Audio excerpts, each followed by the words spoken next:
बड़ी खबर आपको बता दें, आज 29 विधानसभा सीटों पर उपचुनाव के नतीजे आएंगे। इन तमाम सीटों पर इस वक्त काउंटिंग जारी है। इसके अलावा 3 लोकसभा सीट भी हैं जहां पर उपचुनाव हुए और वहां भी वोटों की गिनती जारी है। तो 14 राज्यों में हुए उपचुनाव पर काउंटिंग इस वक्त जारी है, जिसमें 29 विधानसभा हैं और 3 लोकसभा सीट हैं। इन सभी सीटों पर 30 अक्टूबर को मतदान हुआ था और आज नतीजे आ जाएंगे। एक बार फिर से हम रुख कर लेते हैं पश्चिम बंगाल का, जहां 4 सीटों पर उपचुनाव हुआ है। मनोज पांडे मेरे सहयोगी जुड़े हुए हैं। मनोज, अगर हम विधानसभा चुनाव को देखें बंगाल के, तो बीजेपी लगातार पिछड़ती नजर आई, वहां पर पिछड़ गई। लेकिन इन 4 सीटों पर जैसा कि आप बता रहे हैं कि टीएमसी का जो कॉन्फिडेंस है वो काफी हाई है। अब क्या बीजेपी टक्कर देती हुई नजर आ रही है?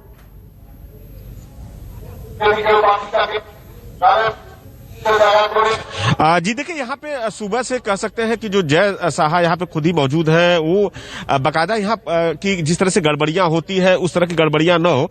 हम यहाँ देखिए दिखाना चाहेंगे कि क्योंकि यहाँ पे जो सुरक्षा का व्यवस्था किया गया है साफ तौर पे यहाँ सारे तरफ है और जय साहा यहाँ पे देखिए मौजूद है।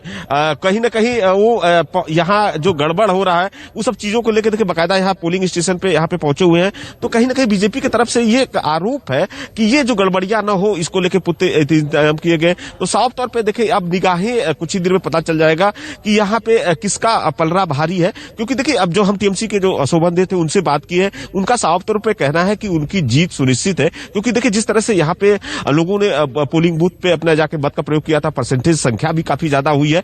तो अब कितने वोटों से जीतते हैं, क्योंकि देखिए उन्होंने भवानीपुर से 25,000 से ज्यादा वोटों से वहां पे जीते थे। अब उनको ये उम्मीद है कि क्योंकि यहाँ आए हैं तो कहीं ना कहीं इस लीड को बढ़ाएंगे और उनका कहना है कि हमारा जिस तरह से जो 4 सीटें हैं वो हम लोग यहाँ पे टीएमसी की तरफ से पूरे तरह से जीत सुनिश्चित कर रहे हैं, हम लोग जीतेंगे ही। लेकिन बीजेपी वहीं पे अपने पूर्णतः विश्वास है बीजेपी के। और जिस तरह से हमारी जय साहा से बात हुई, उनका साफ तौर पे कहना है कि कहीं ना कहीं जिस तरह से धांधलियां और गड़बड़ियां हो रही है और फेयर इलेक्शन यदि हुआ है तो कहीं ना कहीं उनकी जीत सुनिश्चित है। वो जनता उनको विजय यहाँ पे दे रही है और जीत के जनता के बीच में जाएंगे।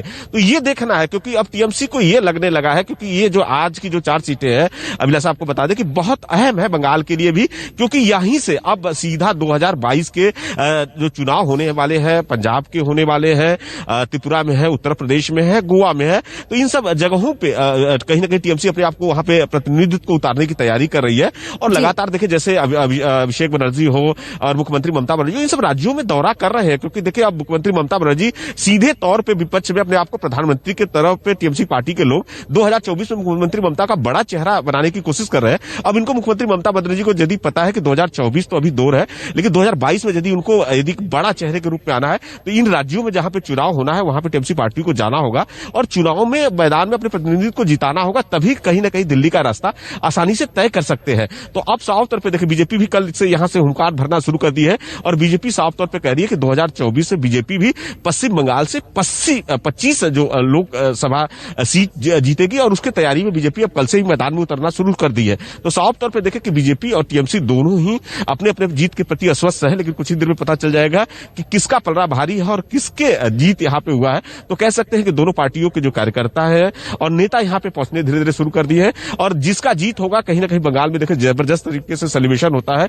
और मुख्यमंत्री ममता बनर्जी के भी घर पे जो कार्यकर्ता है वहां पहुंचना शुरू कर दिए हैं। शोभन देव जो कि यहाँ पे खरदा में उम्मीदवार है, उनके घरों पे भी कार्यकर्ताओं पहुंचना शुरू कर दिए हैं और यहाँ पे भी पोलिंग बूथों के देखिए जिस तरह से बैरिकेड किया गया, बैरिकेड से कुछ दूर जो टीएमसी के कार्यकर्ता है, बीजेपी के कार्यकर्ता है बाहर खड़े हैं, क्योंकि जिस तरह से रुझान आने लगेंगे, जिस पार्टी के उम्मीदवारों का जो पलड़ा भारी होते जाएगा उसके कार्यकर्ता है, उसके सपोर्टर है, धीरे धीरे यहाँ पे बढ़ना शुरू कर देंगे। चलिए मनोज, बहुत बहुत शुक्रिया वहां की खरदा की तस्वीरें दिखाने के लिए। चाक चौबंद सुरक्षा व्यवस्था है जैसा कि मनोज दिखा रहे थे और बीजेपी और टीएमसी दोनों के ही मनोबल बढ़े हुए हैं और दोनों के लिए ये 4 विधानसभा सीटें बेहद अहम है। अब देखना होगा कि जीत किसे मिलती है।